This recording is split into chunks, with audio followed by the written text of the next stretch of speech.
Great. Well, good evening, everyone, and welcome to New Space Chicago. Really appreciate you all coming by this evening and spending time with us. So, New Space Chicago is a 501c3 nonprofit devoted to encouraging space entrepreneurship and building the new space industry in the Chicago area and Midwest. So, really appreciate you coming by and appreciate your support. This evening we have a presentation by Dr. M.V. Coyote Smith. Coyote is a professor of strategic space studies in the Department of Space Power at the Air Command and Staff College at Air University Maxwell Air Force Base in Montgomery, Alabama. He retired from active duty in August of 2016 with the rank of colonel while serving as a professor at the School of Advanced Air and Space Studies. And prior to that, he served as the director of the Center for Strategy and Technology, where he led Project Blue Horizons for the Air Force Chief of Staff. And before that, he also served at the Pentagon as Chief of DreamWorks, which was the Future Concepts branch of the National Security Space Office. He has had a very interesting career, and this evening we're very pleased to have him present to us, and we'll be addressing the challenge presented by China in our ambitions to settle space. So without further ado, let me get rid of this, and I'll turn it over to Coyote. Hello, everyone. I hope everyone can see me or hear me, and both would be best. Thank you very much for having me here tonight. I really am a super fan of New Space Chicago. I love the idea of expanding the space economy, as you're going to hear in my presentation. And I'd like to begin by starting with the mandatory disclaimer. All of the opinions that I'm going to express here tonight are my own. They are not necessarily those of the United States government, the United States Air Force, Air University, or even of the Schriever Scholars. I'm only representing myself here tonight with my thoughts that that I will present to you tonight. And so thank you for joining us. If any of you would like to ask questions during my presentation, please feel free to do. I'd like to have this be as informal as possible. The only reason why I have a jacket on tonight is because I'm pretending to be highfalutin, and I'm really not. I'd like to begin my actual meat of my presentation. The presentation is titled Avoiding the Dragon's Trap. The dragon is an allusion, of course, to the Chinese. And before anyone begins to accuse me of being a xenophobe, I am not. I respect the Chinese mightily. We have got to respect their advancement in the last 25, 30 years. They have lifted 1.5 billion people out of relative poverty and abandonment in a corner of the world to being a leading nation, a great power on this planet. I also want to salute them for their accomplishments in space to date. That said, and with respect to them, we are competitors. We are competing for not just the kind of, what would you call it, the title of being the leader of spacefaring on Earth, but we're competing in an economic niche to each of us be in greater control of our own future by the wealth that we amass to ourselves. And here is the great rub. As a great competitor, the Chinese have set a trap, and the United States is dangerously close to falling into it. During the first Cold War between the United States and the Soviet Union, the United States had what we called a physical containment strategy. We ringed the Soviet Union with Air Force bases where we stationed bombers that could inflict tremendous physical damage on the Soviet Union if they threatened us or behaved in a hostile manner towards the United States. Well, in my humble opinion, and it's not shared by everyone, in my humble opinion, we are already in the second Cold War with the Chinese and the Russians as their loyal junior partner. In this second Cold War, the Chinese have established an economic containment strategy against the United States and principally our European partners. An economic containment strategy, what does that look like? Well, it looks like pushing our nations into greater economic debt. Debt beyond our ability to escape. And you may have noticed that the Chinese have spent the last couple of decades going around buying up our debt, making us indebted to the Chinese. It's a brilliant strategy. I have to hand it to them. They've executed it extremely well.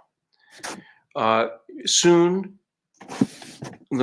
over half of our tax collected wealth each year will go to servicing the national debt, principally to the Chinese, but not even getting to paying down the principal. So what's going on? Well, in the aftermath of COVID-19, it's imperative for the United States and our allies to get our economies up and running. But we need to take a lesson from history, which our very worthy Chinese competitors recognize. By the end of the 15th century, European nations were tragically in debt. Their war debt, debt from famines, debt from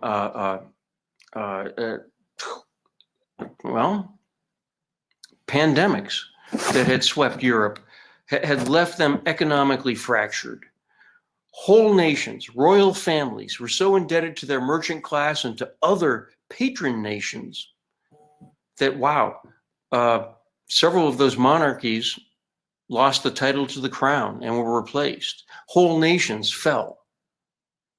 But something else was happening.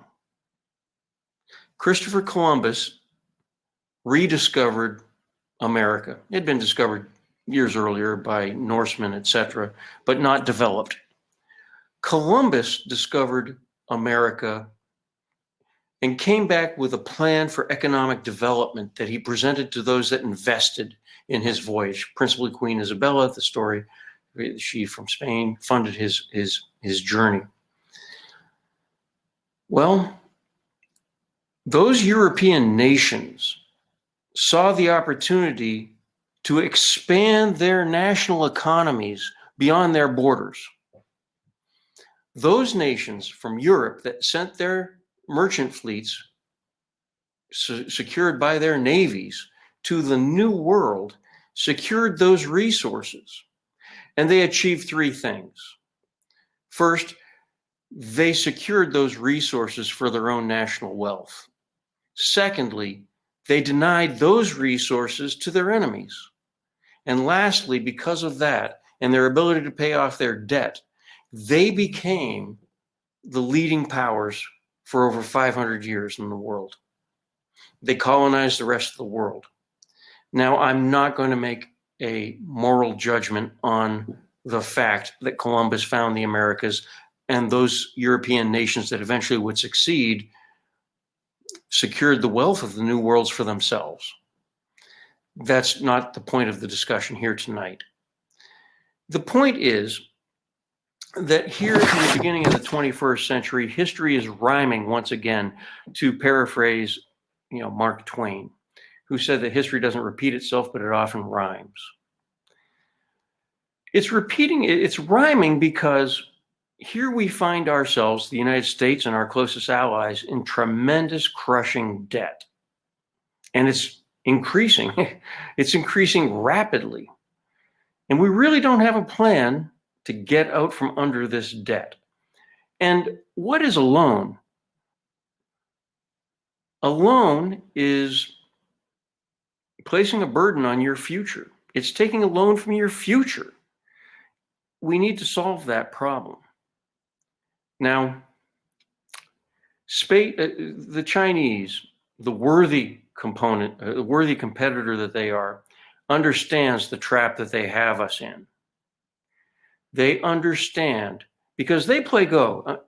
In the West, we play chess. We consider that the game of high mind functioning, where all the players are on the table and everybody, you have the same rules. You're out to capture each other's king. And there's really not that many strategic variants on that game. Well, there's an endless number of combinations that can be played with those players on that table. But the Chinese play something called Go. That's their high intelligence game. Go is about denying your opponent access to resources. Now, this is also what we see the Chinese doing in the South China Sea, what we see them doing in the Antarctic. The Chinese practice exclusion. These resources are for us, they are not for you. It gives them a sense of control. It's a very interesting approach. One of the things that frustrates Western diplomats when we deal with the Chinese is the fact that as soon as the ink is dried on a treaty, the Chinese instantly start reinterpreting it to their benefit. They are worthy competitors. They are not to be underestimated. They are quite good at this game. And we need to respect them mightily. Well, you know, we take a look here as America. There are no new expanses here on Earth for us to go and harvest the wealth and resources elsewhere. We have established a bureaucratic system that denies us maximum access to our natural resources in our country, the idea being that we're preserving them for future generations. What good is it preserving resources for future generations if on the backside we're taking these massive debts and putting that burden on those future generations? I don't know. That's a value judgment that I'm not prepared to make. And quite frankly, I'm not able to make that one. But the Chinese realize that there's no new world left on Earth. Now, I read today the Chinese have no interest in pursuing a new space race. BS. That is not true. They are aggressively forming alliances, first with their loyal junior partner, the Russians, and they are seeking to pull our European partners off of our Artemis Accords to join them in the joint Chinese-Russian moon base. The Chinese understand that property ownership, or at least property denial to your opponent, is a way that you can secure your personal wealth, deny that wealth to your adversary, and become a dominant. This is the game of Go set to international relations and politics. This is why the Chinese are so aggressively pursuing their space program with intent on being on the moon with a permanent presence. Why the moon? Well, why space? Let's ask a more basic question. We realize that the cislunar economy, the economy that can be gleaned from spacefaring activities in the Earth-Moon system, is going to have a value approaching $10 trillion by 2049, which marks the 100th anniversary of their communist revolution. The communist revolution has always said, for all of these years, that they intend by their 100th anniversary to be the leading nation on planet Earth. They have a command economy. We must not mistake China for being an open free market capitalist society. They have a lot of talismans of that, but they have a single central government. That allows them to move faster than Western democracies. You know, their goal of going to space is to block the United States and our European allies that are so indebted to them from reaping the harvest of wealth from the lunar surface. You know, the rare earth, or we call them rare earth, rare minerals, the helium-3, the other investment wealth that is there. But there's also the wealth of the asteroid belt. Now, NASA did a study a few years ago. And now the post-transactional value, and there's a little bit of a trick in that, I can tell you the number. NASA says that the viewable asteroid belt has a wealth value of $17 quintillion. That's 17 with 23 zeros after it. That is a lot, but that's post-transactional. If you go up there and seize those resources, you'd have to bring them back and be kind of like De Beers with diamonds. Parcel them out at such a rate that you keep the value high. We see that in the oil commodities market all the time. So we're not talking about something new. But the Chinese also understand that. There are locations in space because moving in space is a matter of home-in transfers. You don't leave the Earth and travel directly to the moon, you home into the moon. And that is the safest way that we do travel to the moon and to other parts of the galaxy and the universe. The Chinese understand that, and they are playing a positional game of occupying those most valuable pieces of real estate. They are looking at the South Pole and the North Pole on the moon.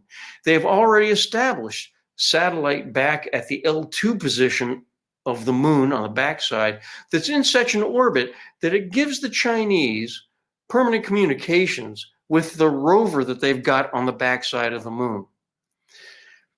We have to wonder whether or not that rover on the backside of the moon is like some of the rovers they have working in Antarctica, where they go out and they plant a little flag with a little isotope and a number on it and a name, going around and naming the archaeology of the Antarctic. While we have the Outer Space Treaty that says there can be no national appropriation of the moon, it doesn't matter. If you are there, nobody else can be there. That's a critical point. The Chinese don't need to say that they nationally appropriated it. They simply need to occupy it and provide an exclusionary zone around it, for safety's sake, so that there isn't going to be any possible accidents between different vehicles or astronauts, cosmonauts, taikonauts, whatever, on that side of the moon. Now, the other thing that we have, which is a problem for us in the United States and Western Europe, we're democracies.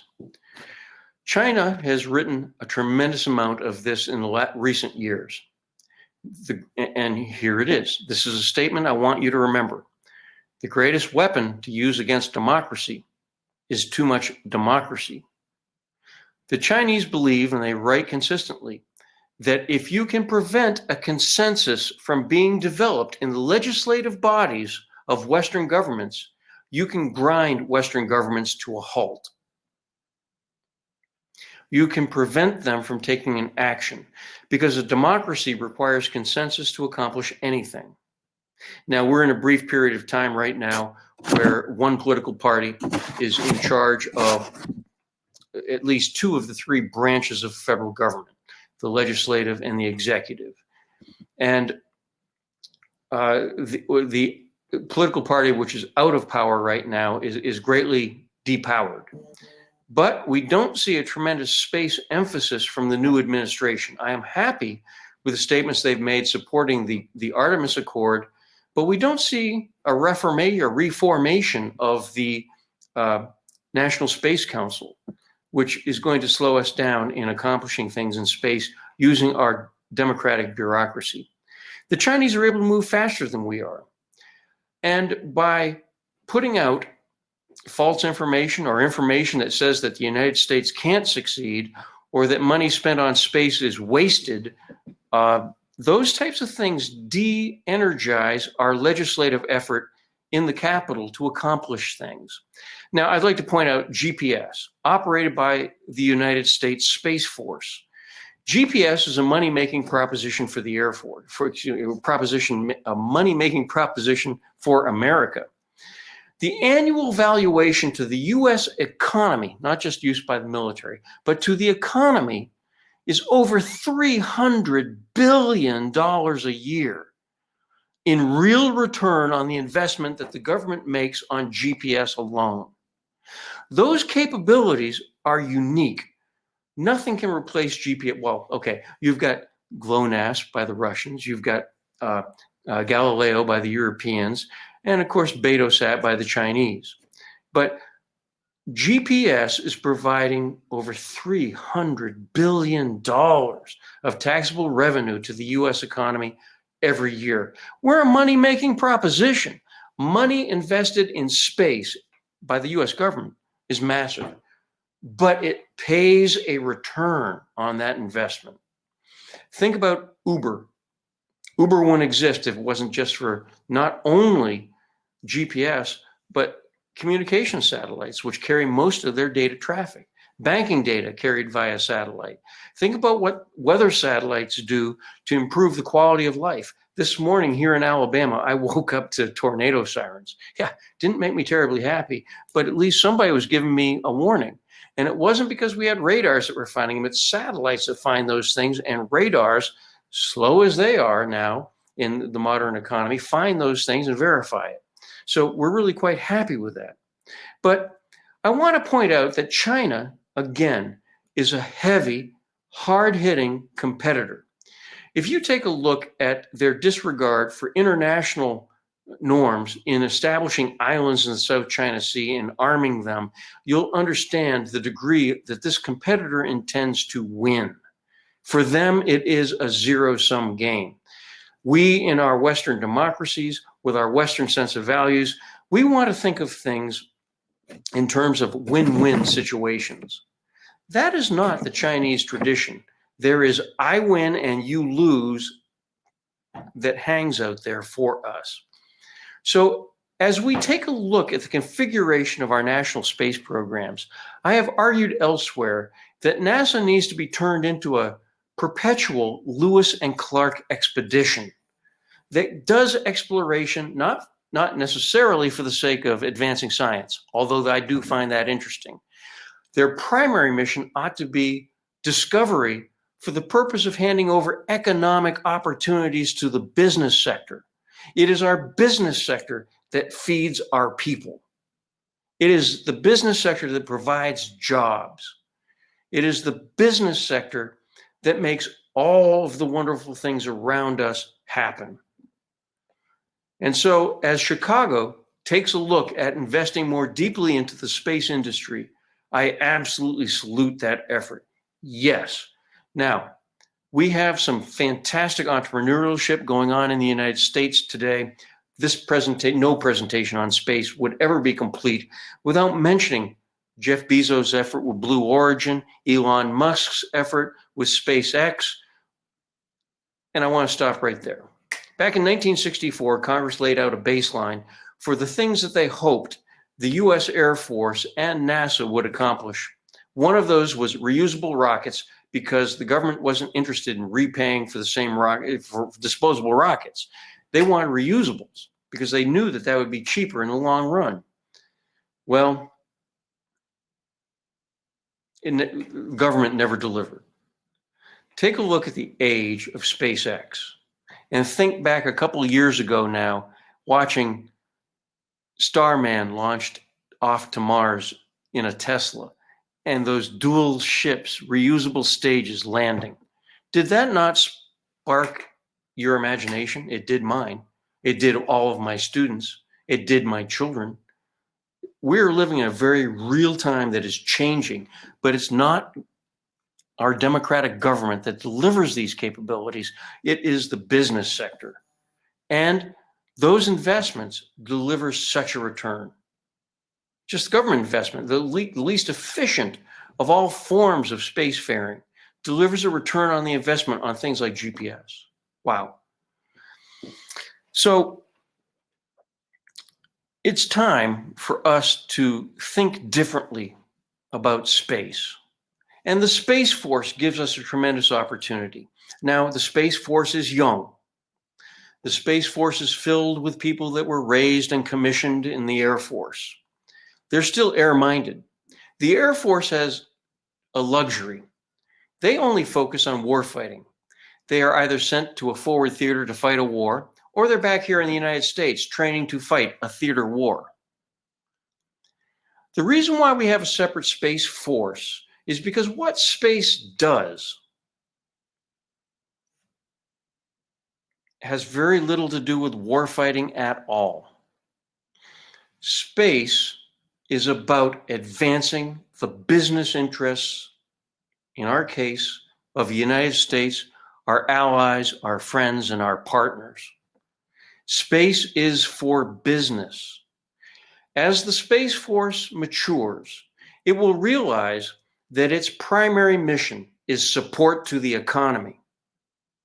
Support to the warfighter is important, but you know what? Our satellites are busy providing capabilities 24/7, 365 days a year, not just to the military, but to our diplomacy, our diplomatic efforts, our intelligence and information management, and mostly to our precious economy. Now, it has to be said right up front in this bit of the conversation that while space, the primary value of space is economics, the primary value of the Space Force is support to the economics. We have to protect and defend those satellites, not just national satellites, but commercial satellites, and not just American, but all of those satellites on orbit, regardless of their national registry, in order to ensure the global economy continues in a free, fair market manner that we rely on, that we depend on, that feeds us. I'm looking forward to the Space Force expanding its roles and missions in years to come, to think beyond warfighting, to think about providing a properly regulated and law-enforced environment on orbit so that our entrepreneurs know what they are launching into, so that our entrepreneurs have established regulations and laws that they can turn around and present to the people that will finance their efforts, to those insurance companies that will insure their efforts, with the additional assurance that you have a Space Force, not just of the United States, but shared commonly amongst our international partners, that preserves the rule of law, not just on orbit, but on those heavenly bodies of the moon, Mars, and beyond. This is really where we need to be going. And now, to conclude, avoiding the dragon's trap requires us to invest in space. It requires us to secure those resources that we can use, not just to pay off the interest on our debt, but we need to pay down the principal. The wealth of space is sitting there ready for us to harvest. It's on the backs of our economic community. It's on the back of our businessmen and women to figure out how to do that. We can get our way out of this strangling national debt that we're tied to right now, but we have to go to space to do it. If we do not, the Chinese and their loyal Russian allies will secure that wealth for themselves. And we will be trapped with no further opportunity to expand our economy here on Earth. And we will be reduced to tenant states, paying off the interest on our national debt, never paying off the principal. We will be tribute states to the Chinese and to the Russians. Go to space. And with that, I'm open to your questions. And thank you for listening, by the way. I'm surprised nobody asked any questions in the middle of that. Thanks, Coyote. Really appreciate your thoughts. We have several questions, actually, and if there are other people who want to ask questions, please put them in the Q&A box to the right of the display. So let me ask the first one here. I think we all believe that our business-oriented commercial approach to development is superior to the Chinese centrally planned approach in broad terms. How do we best make use of that advantage? Unleash business. You know, we have seen periods in time, economic times, where we have deregulated in order to allow business to capitalize on the opportunities that deregulation created. Space right now is a highly deregulated environment because nobody's really quite sure what the laws, rules of the road, and codes of conduct are. We need to have a serious international dialogue to create a proper body of space law. We are developing over time customary practices, but there's such things that are strangling us, such as how close can one spacecraft maneuver to another before it's considered threatening? That's a very simple question. We see experiments going on orbit where we're doing proximity operations, where we're doing, trying to test out early logic for on-orbit refueling and on-orbit maintenance, etc. But we really don't have any clear guidance for that. The other thing is that we lack an internationally shared, recognized picture about what's going on orbit, and that frightens us. Space suffers from being out of sight and out of mind. If you think about, the Air Force was lucky because after World War I, they could come back with their World War I era fighter airplanes and they could go barnstorming, demonstrating aviation across the United States, and they could develop and carry passengers in aircraft. That was that was easy for them to do. In space, it's very difficult. We've spent over 60 years being a leading spacefaring nation, but still most people don't realize that the weather data they get comes from satellites. Most of the communications they enjoy come from satellites. They don't appreciate the enabling of their society by GPS. The internet itself is high speed because of space-derived data signals. The depth of contribution that space makes to our society is not appreciated or understood. An opportunity was lost. And it was beyond the imagination at the time when NASA was created. Originally, when NASA was created, it was supposed to fund itself through spin-off technologies that will be sold to the corporate sector. And largely, NASA continues to do this, and they're very successful at it. But people don't have an imagination of the fact that our space program is a profit-making center. And when you buy a computer, you might find a sticker on it that says Intel inside. Well, right next to it, it should have another sticker that says NASA inside. So should your microwave oven, so should your convection oven, all your, I don't even need to list all of the products that have got NASA-related technology in them that were spun off into the commercial sector that made our life, everybody's life on this planet, so much better. Water desalination, battery power. I was out at NASA Ames Laboratory a few years ago. NASA has a concerted laboratory that's working to make mobile telephone batteries last longer. Dude, I don't know about you, but that will make my life better. I want that type of technology. For sure. We have got such a tremendous potential. Now, the question was asked in the frame of the command economy of the Chinese and the commercial model of the United States. That is interesting. We might have a problem. Many of you may have read just an absolutely a monumental book written by Walter McDougall. It was called The Heavens and the Earth. It was a chronicle of the space age. It started with rocketry in Russia back before the turn of the 20th century, and it evolved it through Goddard and through the German rocket science, Oberth and von Braun, and it brought us up to a period about 1986 where McDougall cut off the telling of his story. But one of the major underlying themes he dragged through that was the nature of economics regarding space. It is really worth your reading. He talks about how Tsiolkovsky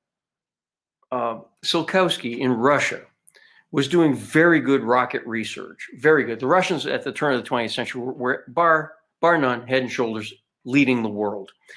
And then he talked about how the command economy of the German community took over, and you see what von Braun and his team did for rocketry through the V2 program, etc. But then it came to the years after that, the Cold War. The Soviets launched Sputnik, and the first thing the United States did was panic. They had a command economy, and people just sitting around weren't going to be investing big dollars in space. There was no market to sell things to. Even you take a look through, Mercury, Gemini, and Apollo, while there were spin-offs from NASA that went relatively unrecognized, there was no real visible return on the invested dollar by the US government. The computers you and I have in front of ourselves today are a byproduct of that. I mean, it's amazing what happened. I wish Ken Cox were on here tonight. Ken Cox was one of the guys that worked on the computer systems on board the Gemini space system. And he can tell you stories about how they were rough engineering computers like what we know today for use by the astronauts in that period of time. It's just breathtaking. But Walter McDougall's story in Heavens and the Earth, when the United States panicked after that, we put NASA on a command base. You're going to go to the moon. We're going to give you the money. You're going to do it. Lay it out. Now, they did work with contractors, but the contractors were on a wartime footing to put us on the moon with Apollo. It's interesting because most of those folks that put us there were vets from the Second World War. You got to keep that in mind. They understood the wartime footing. The mission has to get done. We are not going to let America down. You know, that was kind of their motivation. So things have changed slightly, though. The Soviet Union collapsed. The United States remained. We have seen tremendous commercial value coming back from space. And then we've got these just miracle workers in the form of Elon Musk, Jeff Bezos, and to some degree Branson. They have their own private space programs. I would love to be a billionaire boy and have my own private space program. That would be cool. That would be cool. Cool sells. Branson knows that. Cool sells. Branson's business model is because it's cool. Musk and Bezos are interesting guys. If they had not been allowed to amass the type of wealth that they have, I don't think we'd be looking at a commercial space revolution. I think we would have been held back. I do think that Musk and Bezos have the opportunity of moving faster and safer than a commanded economy like what we might see out of China and their loyal junior partners, the Russians. But boy, I'll tell you, you got to worry about the value of a commanded economy. The other thing I'll point out, while our political leaders here in the West typically have degrees in political science, business, and history, the typical folks that you'll find in the Chinese government have degrees in engineering and science. That speeds them along in a lot of their decision making. Now, they are not true capitalists. We've seen the human rights violations taking place, not just with regard to the Uyghurs, but with the sweatshops that they make people work in. Horrendous conditions. They are undercutting labor markets in order to rob from our Western economies. Oh, I hate using the analogy. We have people that have become multi-billionaires by exporting American jobs to China, where labor is dirt cheap. And then we have other people in the United States that have also magnified their wealth by bringing in people into the United States that work for below a minimum wage. We have got a serious labor problem, and we've got a serious educational problem. I was speaking earlier with some very nice folks that I was in a chat room with, that if I could get metallurgists and chemists and welders all on the same page, I can give you a job in the space industry forever. Holy cow. Those are jobs that we are seriously missing. And I'm sorry that I've gone a little bit long answering that question. I won't do so again. All right, let's move on. We've got a number of more questions here. The next one is, I'll be quick. how does something like itar help or hurt the ability of the USA to collaborate with other nations? I hate itar with a passion. I want to get rid of itar. That hasn't helped a damn thing. I had dinner back in 2010 with Robert Launay, who's the chief future scientist for EADS, and Sergei Platar, who heads the French space agency. And I asked them their thoughts about itar, and they said it's been great for their economy because when the United States wouldn't sell our closest allies products, they were able to turn around to their government and convince them they needed to make the investment to compete against the United States, and they did. itar has done nothing but hurt the United States. It has been an absolute embarrassment. When the goal is to keep missile technology out of North Korea and Iran, when they have open partnerships with the Russians and the Chinese, it's not helping. Get rid of itar. As a space entrepreneur, I totally agree with you. ITAR is a huge hurdle, and it just really slows down American innovation and collaboration with international partners. And that's where we're going to have to go, is collaboration with international partners. Yes, it's an embarrassment. Okay, great. Next question. So in this context, how would you change NASA? I would change NASA by refocusing. Their space exploration director has had far too much authority there. Space exploration is interesting, and I like it. I like the science, I do. But I need them to focus on economic development and handing off spin-offs and handing off their discoveries on orbit so that our commercial sector can get a leg up to compete more aggressively against other economic competitors out there, because those other economic competitors are doing that same thing. Ask a follow-up question to that, which is that NASA has been subsidizing access to the space station recently, so prices were relatively low. And as a space entrepreneur, I find that annoying because it's hard to compete with free. So recently, NASA announced that they are going to increase prices, and basically what they're doing is bringing their prices more in line with what it actually costs to put things on the space station. Do you have any thoughts about how that might help or hinder the development of commercial space? That will help the development of commercial space greatly. I don't believe in government subsidized spacefaring because, as you pointed out, it creates an unfair disincentive in the market. We have a whole set of people who are used to access to the space station at a certain level who've basically now been kicked out. So do you have thoughts about that? Yeah, I mean, I can see some value in providing like discount rates for high school projects that go up on NanoRack kits, et cetera, things of that nature. I think there's actual value to that. I do think that giving some access, especially down to young kids, to space is a tremendous value. I'd love to see universities and schools have the opportunity to take over command and control of the rovers on Mars, for example. I think that can become a tremendous incentive for people to do things. I also would love to see cameras inside the space station in places where people can just log in and watch what's actually going on in some of those science kits in real time. I understand the sensitivities to that, the data flow, et cetera, but we need to have a type of partnership. Scott Pace, who was the executive secretary of the National Space Society years ago, back when he was number 3 at NASA, asked the question and sent out, hey, what can we do that can make space cool again? Dude, I want astronauts going into space with every commercial market logo all over their clothes that they wear inside. I want them to look like NASCAR drivers.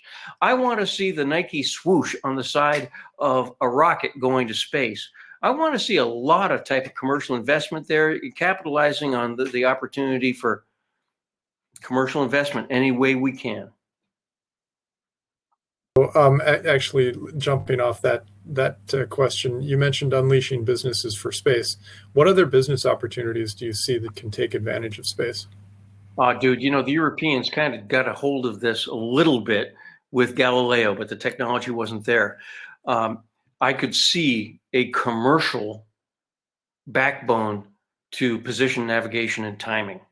I think what our good friend Will Marshall and his compatriots at Established Planet, what they have done in establishing a low resolution, hundreds of satellite type of imagery service has been amazing. I think that's wonderful.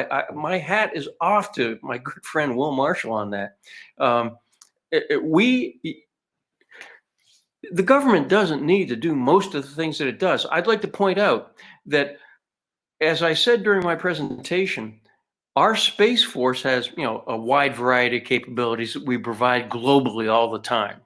What the other services have not understood is when a war pops up someplace, we don't have any surge capability. We go out and we lease the finest commercial capabilities that they can use. There's no reason why we can't back up most of all the fancy things that the government does with commercial assets. I think there's a potential for infrared imagery on orbit going commercial, I think, think about what the Forest Service would buy if you could track their forest fires from space. Think about all global warming, climate change, all these other types of operations out there. If we had infrared on orbit of such a fidelity that we could track these things, it really unbridled. It's only limited by your imagination what we can do. I would tend to agree with that, and the several applications that you just mentioned, I'm actually aware of commercial initiatives to deploy systems to do that. So absolutely. Let's see. Let's go on to another question here. So, how do we bridge the partisan divide, presumably in Congress, in order to defeat the political deadlock and make progress in space? Make money.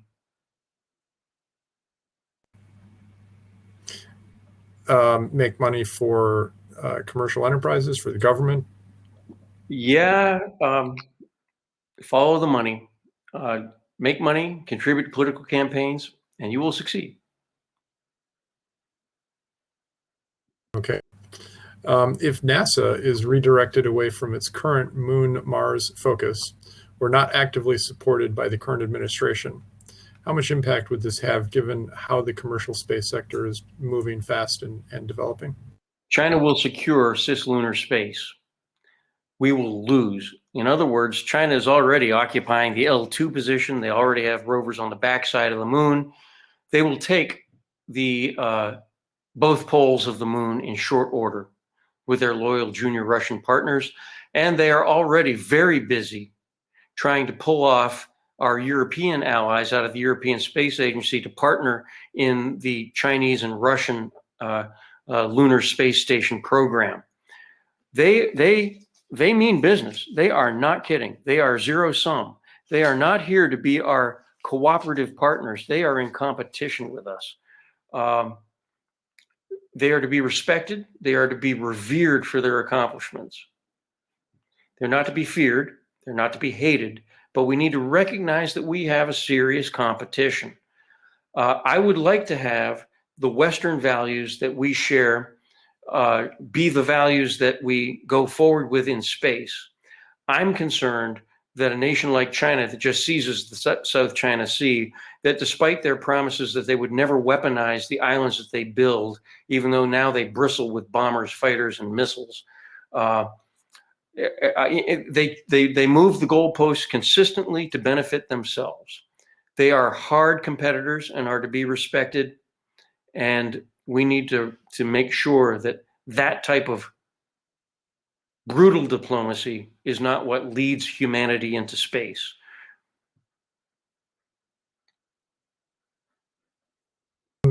The space is large. And so you've mentioned the fact that they have a satellite in the L2 position on the far side of the moon. There's plenty of room for other satellites to accomplish similar things. The James Webb Telescope is planned to be deployed there as well. So how do you see that competition taking place?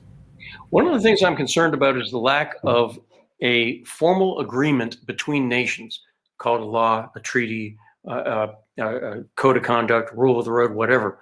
We don't have a standardized understanding between nations of how far objects can be apart from each other before they can be interpreted as a threat.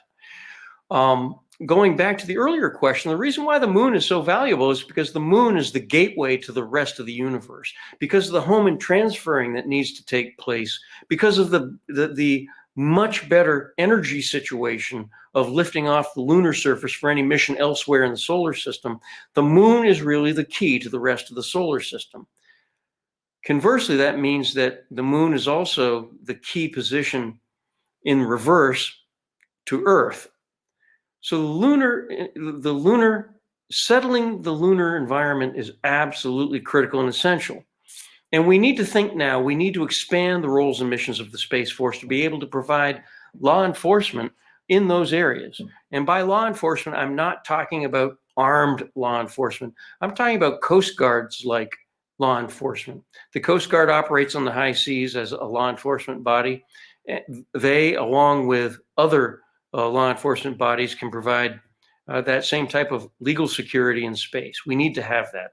I think that we need to press ahead very quickly with codes of conduct, rules of the road, etc. Now, those efforts have been undertaken before, but I will tell you my humble opinion of why they have failed.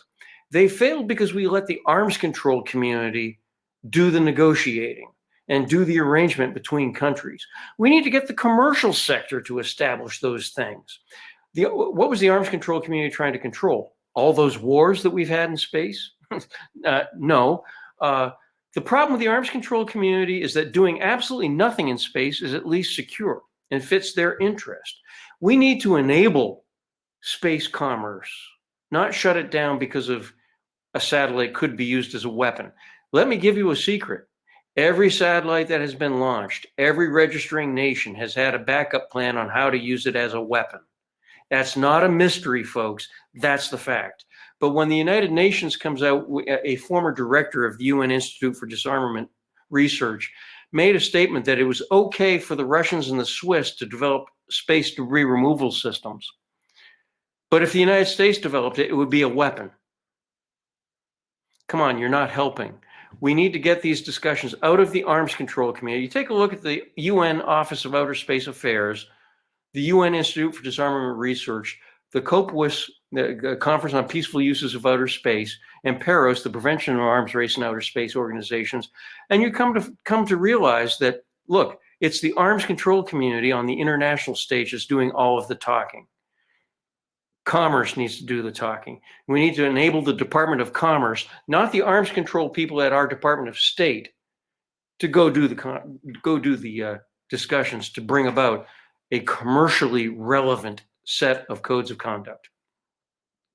Just in my own experience, I think we're starting to see some of that. I've had some good conversations with folks at the Office of Space Commerce at the Department of Commerce, and I mean they understand a number of these issues. You probably know Kevin O'Connell. Yeah, and he's got a good head on his shoulders, and he's going in the right direction.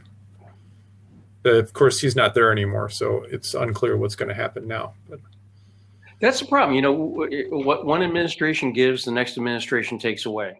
Yeah. You know, and we've got this seesaw of the American space program. Moon, Mars, and beyond? No, we're going to go to an asteroid sometime way beyond relevant consideration time. And then we're going to go back to the moon, and then Mars and beyond. And now I don't even really know. The Artemis appears to be succeeding. We shall see. The debt that we're amassing right now is so incredible. I don't know what is going to happen to the economy or to the, and I'm hearing about another multi-trillion-dollar budget they want to push through for infrastructure. I don't know what's going to happen.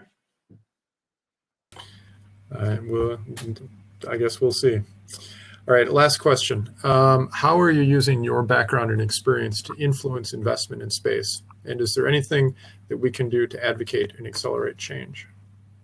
Boy, that's great. I love that question. I'm a professor here at Air University. I teach in a program called the Schriever Space Scholars. We started this program 2 years ago with 13 students. This year we have 26. Next year we're going to have almost 50 students in this program. It's not just military, but it's also other government spacefaring agencies. We got somebody coming from State Department. We've got international partners that are coming here, and we share this vision with them. We share what we call a blue water vision of space. The Navy, about 20 or 30 years ago, started using the term brown water and blue water about the end of the Cold War. A brown water Navy was perceived as a navy of small ships that operated in and around the coastline that was able to provide aid and support to the population or direct combat to support forces ashore. That was juxtaposed to the idea of a blue water navy, which could sail in the deep ocean, secure the ocean, do many other things out there, including the brown water mission. Well, we try to push a perspective here at the Schriever Space Scholars of the blue water space mission. Right now, coming out of the United States Air Force, your Space Force is concentrated on support to the warfighter. They're not even really focused on protecting and defending their own assets. And they have no consideration almost of protecting and defending commercial assets. None whatsoever. No defensive systems. We've got to change that. But at the same time, we've got to think beyond just looking in at Earth. We've got to look out at the moon and at the asteroid belt and those other resources out there in space, because in the 22nd century, space will have become normal. We will have regular ferries bringing resources from space back down to Earth. And we'll be taking Earth resources out there to space where those humans will need it. We will have robotics, we'll have artificial intelligence, we will have humans. All of them will be living and working as we do here on Earth, but in space. When you have Bezos that's committed to seeing millions of people living and working in space, and a Musk that wants to see millions of people in his lifetime on Mars, this is an incredible time for us. We have got the opportunity of actually making tremendous headway, but we've got to make sure that we create a properly regulated environment and that we have space forces, not just the United States, but our allies and partners, the international community, that is able to create the type of properly regulated environment that can allow business to thrive and excel. We will have small navies of spacecraft transiting through space, making sure everything's safe and secure as we have here on Earth. We'll have our space kind of Coast Guard going through, providing law enforcement, other type of services to spacefaring entities that our Coast Guard provides on the high seas. We need a maritime perspective to space because the moon is the Earth's 8th continent, but we have to sail to get there. And Mars is the 9th. And that asteroid belt is something else. There's a gold rush waiting to happen, and I'm going to live long enough to see it. And I salute each and every one of you for your contribution. That's great. I have a comment here that says, "Tell Coyote I said excellent talk, but he's still not highfalutin." That's Jeff, by the way. He's a space cowboy. What the hell's he know? Great. Well, thank you very much, Coyote. I really appreciate your discussion tonight. Very thought-provoking, and hopefully we can take some of your thoughts home and incorporate them into our commercial space enterprises. I hope so.